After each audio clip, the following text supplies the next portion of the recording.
Korban ruda paksa dokter residen PPDS di RSHS bertambah jadi 3 orang, 2 pasien. Ditreskrimum Polda Jawa Barat mengungkapkan korban ruda paksa Priguna Anugerah Pratama berumur 31 tahun bertambah dari 1 orang menjadi 3 orang. Selain 1 orang keluarga pasien, ada 2 orang lainnya merupakan pasien.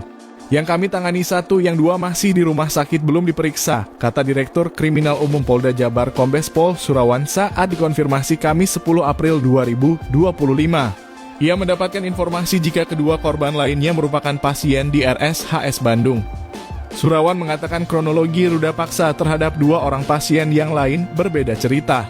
Ia mengatakan pihaknya hendak meminta keterangan kepada kedua korban sebelum Lebaran. Namun pemeriksaan ditunda karena terpotong oleh Hari Raya Idul Fitri. Korban juga didampingi oleh kuasa hukum, kami masih menunggu, kata dia. Kabid Humas Polda Jawa Barat Kombes Pol Hendra Rochmawan mengatakan peristiwa ruda paksa yang dilakukan PAP terhadap FH dilaporkan kepada kepolisian pada tanggal 18 Maret lalu. Selanjutnya, ia mengamankan tersangka dan menahannya pada 23 Maret yang lalu. Kami telah berhasil menetapkan tersangka pelecehan. Ini merupakan salah satu counter yang beredar bahwa tersangka ini tidak ditahan itu tidak benar, kata dia. Ia menyampaikan lokasi kejadian perkara di gedung MCHC lantai 7 RSHS Bandung. Modus yang dilakukan tersangka melakukan pengecekan darah kepada keluarga pasien, yaitu anak dari salah satu pasien yang dirawat di RSHS Bandung. Setelah itu ia mengatakan tersangka meminta korban untuk mengganti pakaian dengan baju operasi berwarna hijau. Ia mengatakan tersangka pun meminta untuk melepas baju dan celana.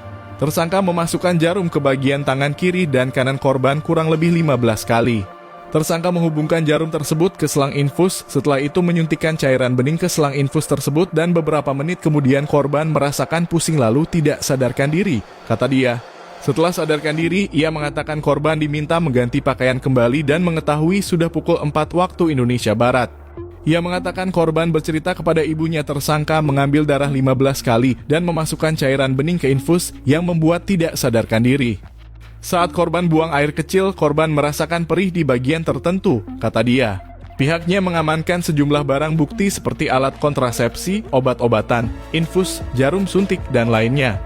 Tersangka dijerat pasal 6C Undang-Undang Nomor 12 Tahun 2022 tentang tindak pidana kekerasan seksual dengan ancaman 12 tahun penjara.